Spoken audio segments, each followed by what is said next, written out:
Hi, everybody. Diane Gilman here for Too Young to Be Old. And I want to say that for our episode coming up, Women Thrive 3 authors, Emily and Kim, are my guests, along with myself as an author of this book that just premiered on Amazon. But I've got to tell you, it's got some very sensitive content to it. And the topics are truly not suitable for children. They are female topics, but it's all about women overcoming adversity. And the 3 stories we have to tell could be tough to listen to at some points. So just saying, intense, very, very relatable, but definitely not rated PG.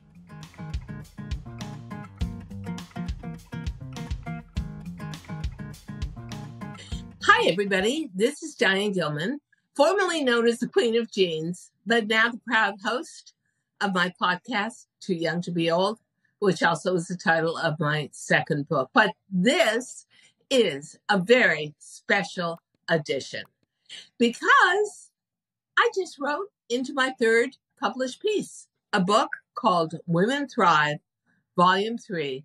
It's an anthology, and I have 2 of my fascinating co-authors here, each with a different story. So let me just give 1 minute background. Women Thrive began and was born out of a need to share and to maybe assuage wounds of something monumental that happened in your life as a female, and you got over it, but you got over it in such a way that it was inspirational, aspirational, and a fantastic story of triumph over challenge. With that said, I want to introduce our first author, Emily Sanders.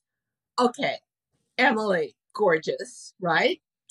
Formerly a Las Vegas showgirl. She was on the Las Vegas stage for a decade, then moved back to Colorado, 2 children, single mother, and on top of it all, opened up her own massage spa and is so successful that she now actually is a business coach on how to open that kind of business. So, Emily, I read your story, and the reason why out of 10 authors, I chose you and our other fabulous author, Kim Blythe, was that I had gone through each of the traumas that you went through, and that's how I can relate to it so well. So just in terms of how your event happened and how it reverberated in your life afterwards for so many decades before you even shared it. Boy, you're a good secret keeper. If I ever have a secret, I'm telling you.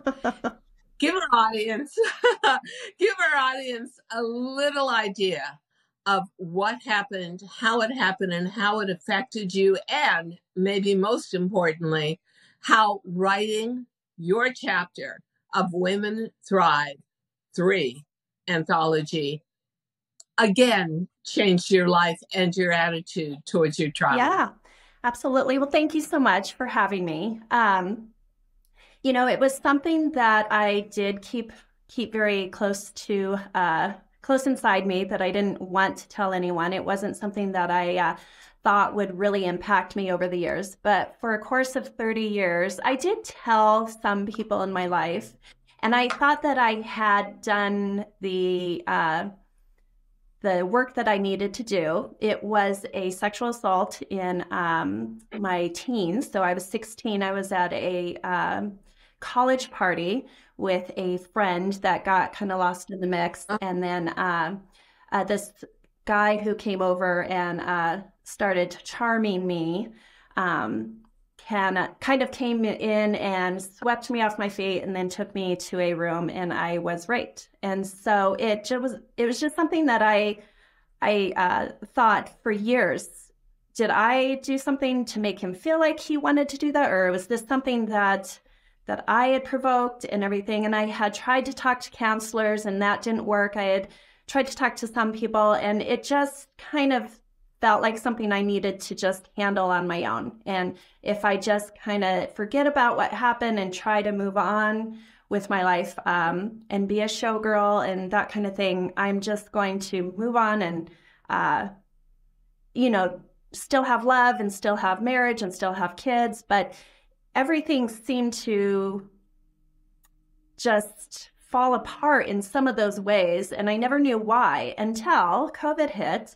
And when we had to, put our masks on and go into all of the grocery stores everywhere. And it felt very strange to do, but I just did that. And that first time that I put that mask on in a grocery store, I just started panicking and kind of hyperventilating. And I saw my rape right in front of my eyes where it was playing out like a movie in my head. And the action of him putting a pillow over my face to keep me from screaming was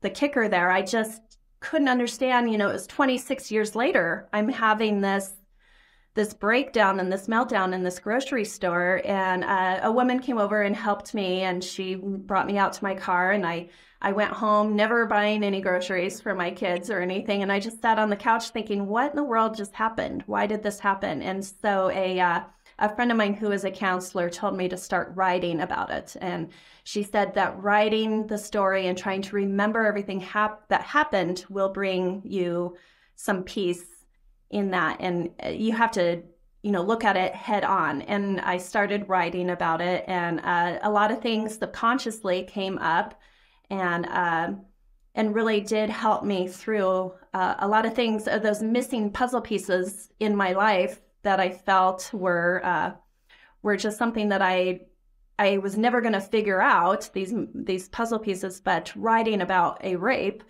one night of my life when I was 16 years old really just made all the difference and completely put me on a new path. So, and that's how I started writing about it. What is that new path? In other words, I'm not a huge believer in making lemonade out of lemons. I never thought of myself that way, although when you hear my story, it sort of reads like that. But what came out of it for you and what made you want to write a chapter for Women Thrive 3? Because writing is going, I never realized it. I never written anything alone. I always had a ghostwriter. And here I was, and whoa, every time I started writing about what I went through, I went into that other world. I think I experienced more in writing that chapter than I did for myself the whole time I went through cancer treatment. I have a great affinity for just blocking everything off and marching on and leaving all this debris, life debris, emotional debris behind me. So tell me how the book, writing it, changed your life. And everybody says your chapter is so impactful. So you obviously did a beautiful job. Talk to me about that. Well, so when I decided to start writing about it and figuring out what happened, my daughter had come over and asked me a question about her math. And when I was just typing and looking at her math, that's when I started writing things I didn't even realize I was writing.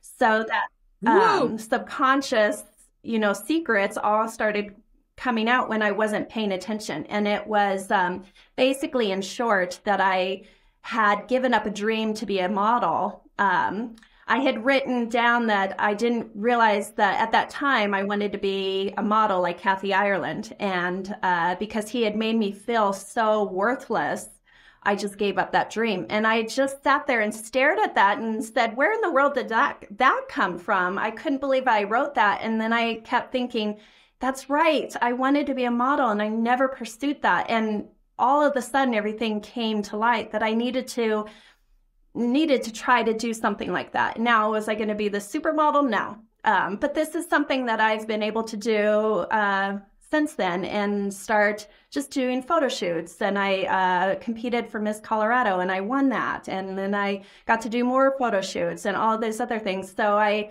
wanted to write the book, or write a chapter in the book, so I could tell women that it doesn't matter, and this is your thing as well, it doesn't matter how old you are or what journey you are in life, that you have to try these things that you felt like you were too old maybe to do, or that path has left you. My daughter told me, oh, that ship has sailed, Mom.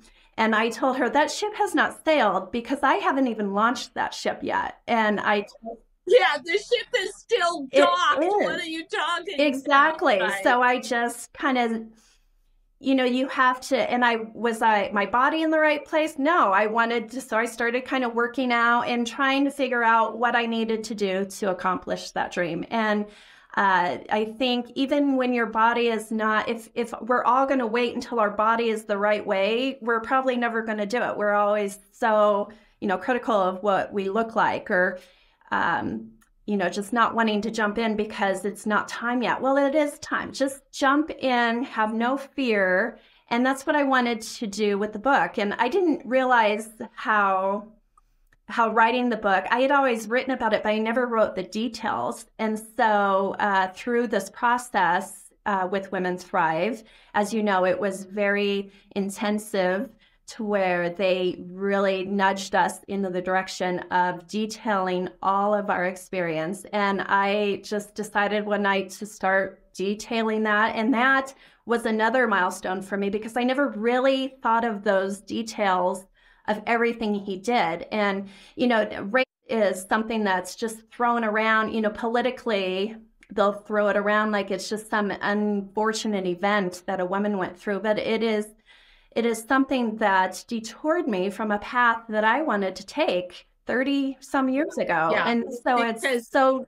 I think that it has to do with self-worth. Yes. And it takes away a huge chunk of your self-worth.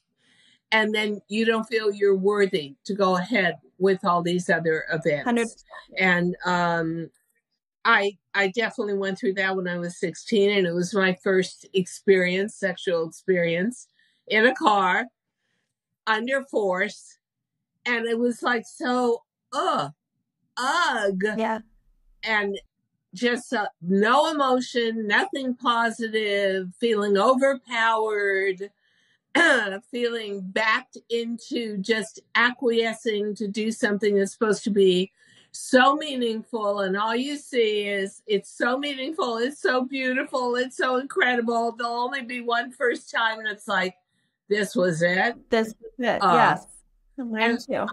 I think it colored my whole life when it came to relationships, for sure. Oh, absolutely. And I really feel like I worked hard to make sure that I could be very open to sex going forward. A lot of women just shut down, and they don't want it and they don't like it. That was something that I wasn't prepared to do. I really did look at it in the way of, I want to have a loving relationship, and I want to know what the big deal about sex is. Is it something that I'm never going to enjoy because I had this situation? And I think I did decide to make an effort in getting that taken care of, but I never dealt with all of the other stuff that it. Well, the book is really and truthfully, for our audience, beautifully written. The good thing about the book is it's not like reading one entire book to get to a conclusion. It's 10 chapters, 10 unique stories, 10 incredible conclusions, all of it inspirational, all of it high-minded, all of it good news for anybody that's been through a traumatic event like sexual assault. And now I would love, thank you, Emily. And Emily, stick around because we'll have a little talk at the end. Now I would love to introduce to you Kim Blythe, businesswoman exceptional, mother, later in life, wife, but really business minded and really a powerhouse. And I'm going to say again, but not tip off the story, because I'm going to hand it over to Kim. What you're going to hear from Kim is very close to what my childhood was and my experience from the time of 3 years old. So, Kim, let's go back in time and talk about it. Thank you so much. This is incredible, Diane. Thank you for doing this. Pleasure. I'm going to start out a little different, though. I'd like to start out sort of in the present, if you will. Yeah. I was almost 50 years old when I remembered what happened to me. Wow. 50 years old. And I was sitting on the couch with my husband on a Saturday afternoon, and I was feeling a little, I don't know, I was very tense. I was anxious. I was depressed. I was angry. There were all kinds of things going on in my mind. And I just needed what I call mindless television, something I didn't have to think about. So I convinced him to watch a chick flick with me, a good one, Firefly Lane, total chick flick series. And at the end, it was a marathon watch. And at the end of it, tears were just flowing. Because little by little, as I was sitting there thinking about the main character's life, I saw me. And the memories just came out just like that. And it was just like a motion picture. And it went on for a while. Before my husband started to notice that something was wrong. And here's what was wrong. What was wrong was that when my mother and my biological father divorced, I didn't have a father. He was an alcoholic and he just didn't take care of us. My mother was on a path, no matter what, to make sure we were taken care of. She grew up very poor. Yeah. She found someone, and that man promised her the sun, the moon, and the stars. He saw a little girl that was just desperate for her dad and desperate for attention, and that was me. And so he started molesting me when I was 6, 7 years old. And it went on until I was about 13, when I got a little older, a little tougher, a little smarter. But I didn't remember it until I was 50 years old. He was gone. You know, my experience started at 3, and I was never allowed to take a bath or a shower alone. He always had to take one with me. This was my own father. And I saw him negotiate with my mother, who always seemed very unhappy, but it was pay for play. He knew what my mother needed. She needed mink coats, real alligator handbags and shoes, a Cadillac, a new one every year, a swimming pool. And that kept her, who I think was aware, from ever saying anything. And I was left on my own to deal with it. And I was about 11 or 12, like you, when I was big enough to just stand up to him and say, do you know, I never, from that time on, 11 on, I never would allow him to be in a room with me, alone with me, ever. Yeah. There had to be huge distance between us if we even wanted to speak. So what happened? Did your mother become aware? It's about a 95% chance that your mother knows, but she doesn't want to deal with it because she's got a security base, or she would feel everything was her fault and not be able to live with it. So what happened? Wow. You're touching on a very touchy subject, if you will. Oh, It yeah. took me probably about a year of therapy before I was able to tell my mother and ask her, excuse me. I actually asked her, did you know that? And she looked at me and she said, no, are you kidding me? And then minutes later, she tells me that one time she saw him peeking in and looking at me while I was taking a shower. But she said she didn't know anything. She said, I didn't know that happened. Yeah, I never brought it up. I had Ever. to. I felt like I was in therapy for a total of about, I'm still in therapy. I'm not finished. But I was going weekly. And it was a plan. My therapist helped me. Okay, first I'm going to tell my sister. I'm going to ask my sister, were you abused? No, she wasn't. Okay, now I'm going to ask so-and-so. And I went on down the line. And I needed that for me so that if I could help to show them the path that I took to get better, then, I wanted to do that. So that was the first step. I never brought it up. My mother never, ever, ever, ever, ever admitted anything. But interestingly enough, and kind of tragically too, my mother always acted, even when I was 3 years old, like she was very angry at me and really disliked me. And I think she saw me as competition for my father's attention. I think she knew. I don't see how she couldn't have known. And, I think the thing that haunts me the most, Kim, is I probably in total only have 120 seconds worth of memory, pure memory of what went on come up, and then the whole thing goes black.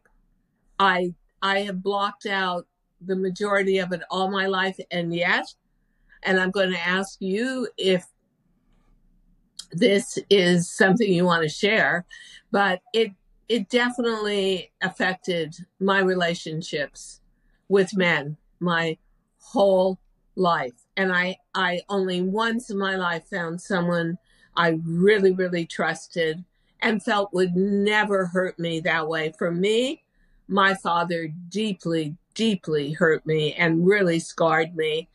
And then the person that I trusted died of cancer. And that was its own form of abandonment. It was crazy, crazy. And I remember when I was a teenager and we were fighting all the time and I wouldn't let him close to me.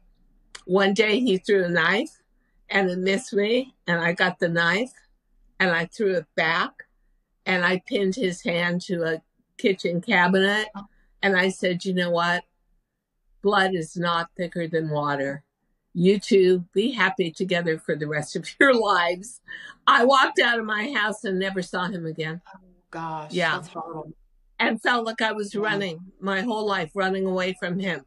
Where is your stepfather today? And how did it all come unglued for you so you could get at least out of that environment?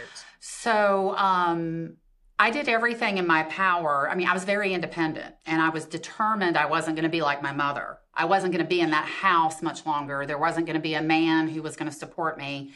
So everything that I did was intentional to go to the best college, make the best grades, always be the best at everything that I did. I wanted to be the good girl. Yeah. So that's how I got out. Unfortunately, I, like you mentioned, bad relationships. Emily, I was attempted rape. He didn't get to rape me, but a very similar story at a fraternity party. And I married a man that was extremely abusive in every way possible. I believe it. And then from there, I just kept that. It was a cycle of I think I thought that sex was love. I really do. I think I thought that. And that's not, right? We all know that. So I had a lot of relationships. I did a lot of things that I'm not proud of. And the man that I met that helped me get better, and that's my husband today. I married him at 46 years old. I was single for 14 years after my first marriage. Yeah, a Wow. long time. Yeah. And he's a little bit older than me. And he's my rock. My stepfather died the same year that I remembered everything. Whoa. Yes, he died when I was 49. And then I remembered literally all the memories came out about 6 months after he died. Almost kind of like Well, permission. Kim, my father died when I was 49. Yeah. That was incredible. So, And I remember going back for the funeral. The family would not accept me. They thought I was totally rogue. But my mother kept saying to me, why won't you talk about your father? Why didn't you call up your father? And what am I supposed to say to a 90-year-old woman? Just slice her through the heart and say, because your husband was a pedophile, that's why I didn't call him, okay? It's really simple. But yeah, so, it's interesting. I'll tell my story now, and then you guys, please feel free to jump in. But you overcame so much. And anybody out there in the audience who has gone through this, I will just tell you one quick story. So I had a lot of trouble socializing in high school and socializing with boys. My life was so weird at home. And one day I was with a school counselor, and she said, is something bothering you? And I said, yeah. I said, I thought, I'm just going to say it. I said, my father is always all over me. My father has been abusing me for years, and I'm miserable. My home life is freakish.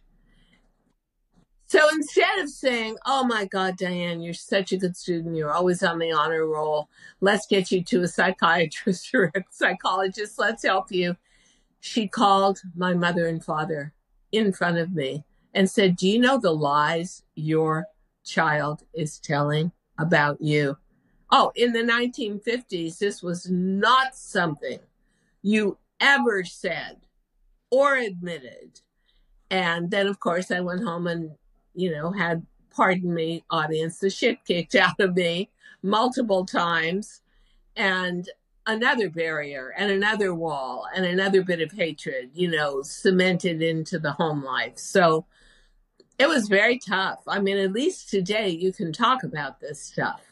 So now, ladies, let me tell you my story, and please jump in and talk to me. We'll make it conversational.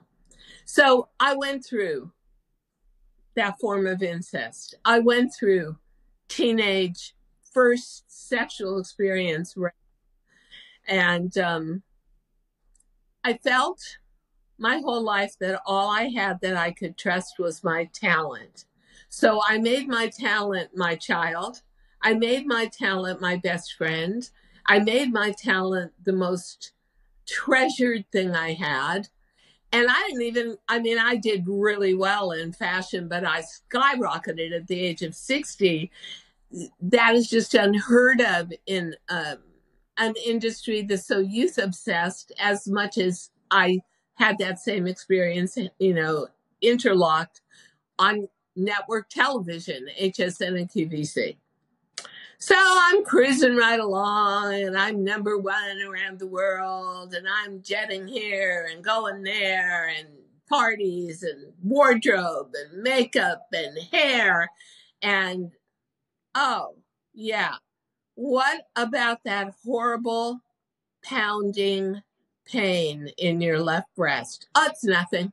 I'm too busy to think about it. Can't be anything. Must be calcification. After all, I'm 72, and I've never even spent a night in the hospital. And then it almost started breaking out of the skin of my left breast. That's how bad it got before I would even recognize it. But weren't you, just curious, your husband had cancer, right? No. Yeah. Yeah. But he had already experienced cancer, right?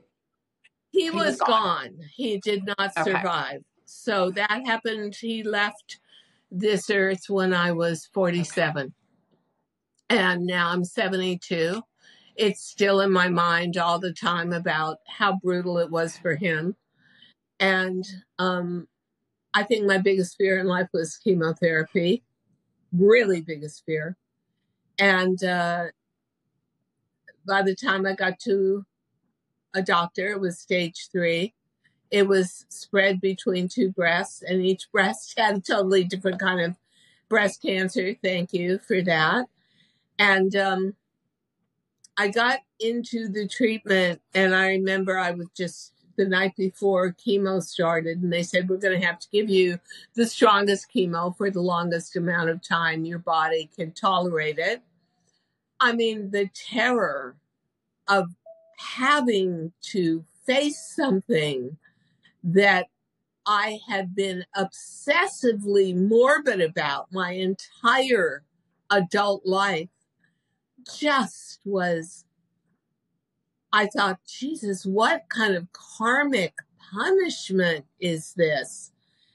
And yet, I can see now, looking back and from a distance, that what I went through and the way I went through it deliberately, intentionally, I'm not patting myself on the back, but bravely, was setting me up for the rest of my life. It was like going to old age boot camp. It was stuff I had to do to take me to the next level, to be able to carry on a really, really meaningful, what I call my third act, the great stage play on Broadway. First act, kind of getting to know all the characters and see yourself in them. Second act, the meat of the play.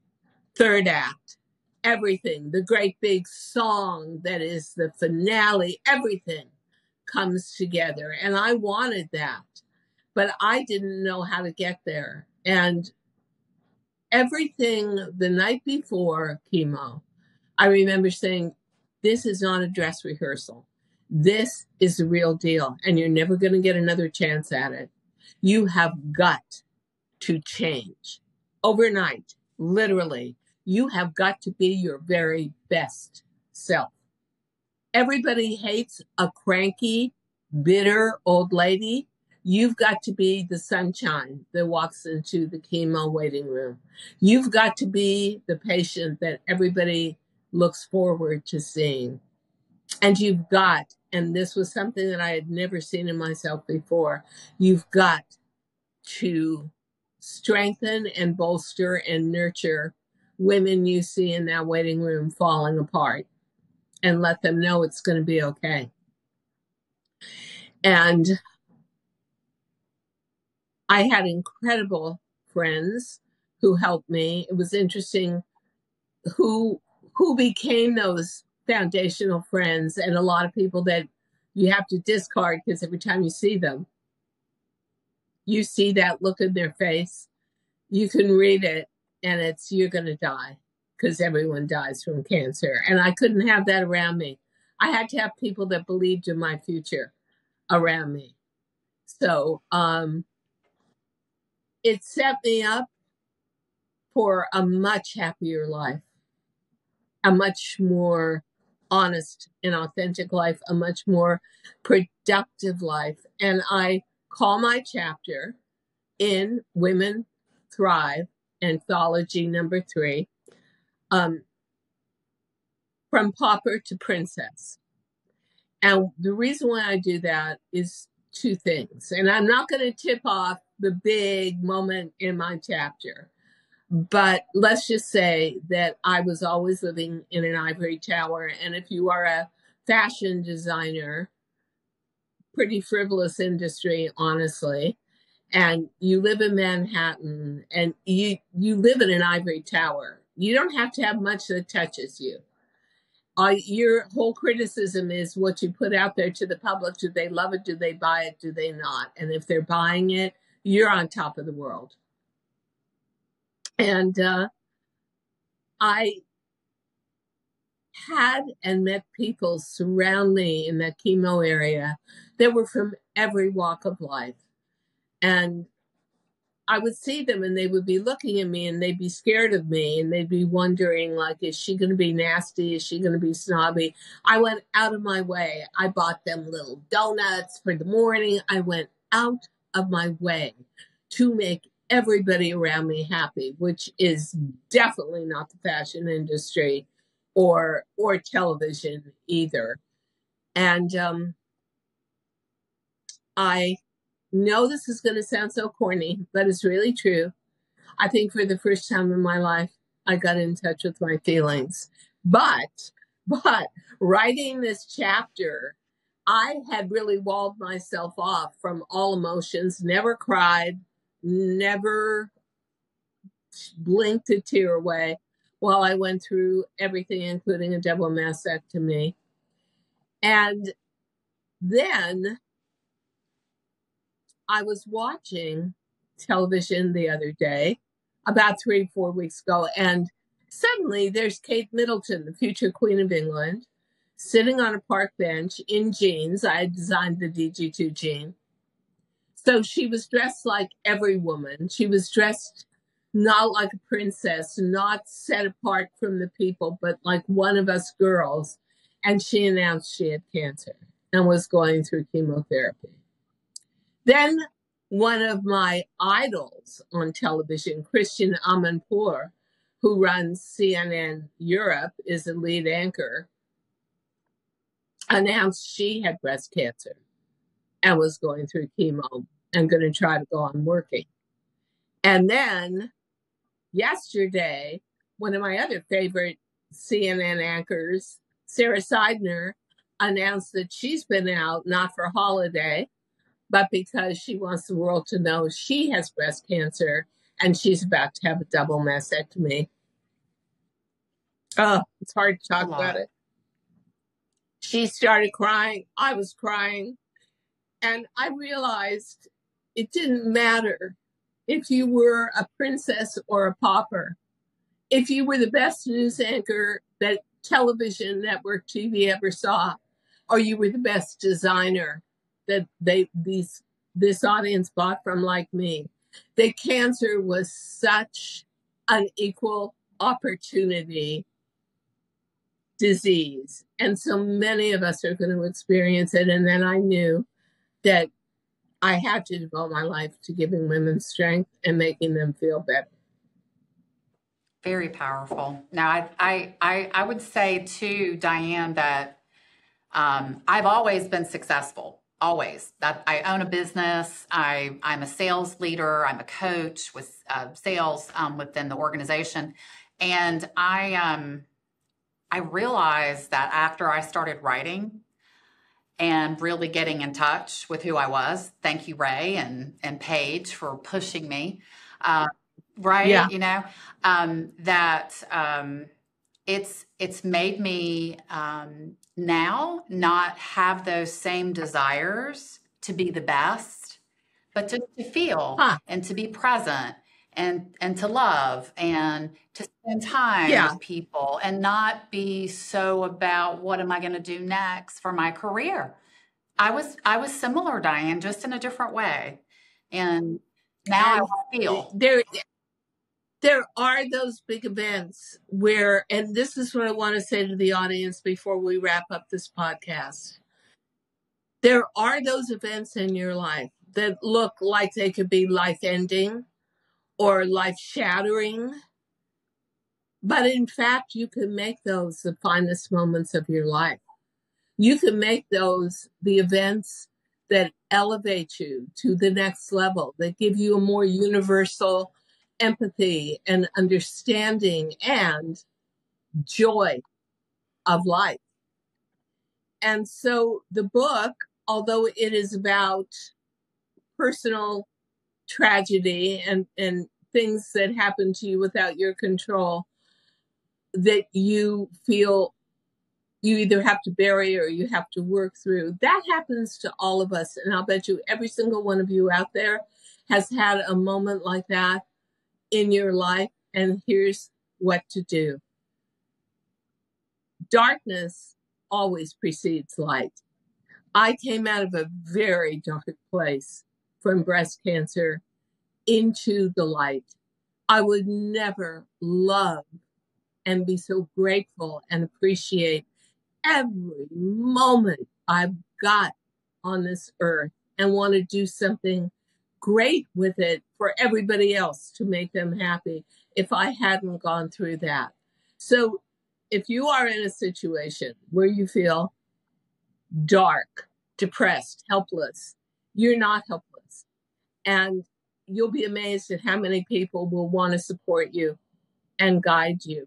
But most of all, it's about you and knowing that when you step out of that particular period, light is going to look more beautiful than it ever has before. That's it. Thank you. Thank you so This much, was amazing. Diane. Thank you. You know what? I'm so glad to have you people on, and you were such great authors, and your stories were so condensed and powerful. And I think in a world where we feel a little isolated and, you know, we live a lot of our lives across a screen and electronically, it's good to know that you can grab a book like this book and just read stories of hope, one after the next, and every chapter written differently because every chapter is written by a different author. So, this was emotional. This was as emotional as writing my chapter. I can't take much more. I won't survive. Anyway, so these lovely ladies and I, as authors, are going to London in about 3 weeks. And we're going to do a whole reveal of the book over in Europe. It's going to be really sensational. But in the meantime, June 20th, you will be able to get the Kindle version of Women Thrive, #3, an anthology book with fascinating, truly fascinating stories in it, and many, many stories that all of you out there will relate to. Thank you, ladies. Thank you, Kim. Thank you, Emily. Thank you. Bye-bye. Thank you so much for listening to Too Young to Be Old podcast. The episode may be over, but the fun doesn't have to stop here. Find us on Facebook, Instagram, TikTok, and YouTube at The Diane Gilman, or visit our website, thedianegilman.com. If you like the show, leave us a rating or a review and subscribe so you don't miss the next episode. And until then, don't forget, age is just a number. Together, we'll prove that we are all too young to be old.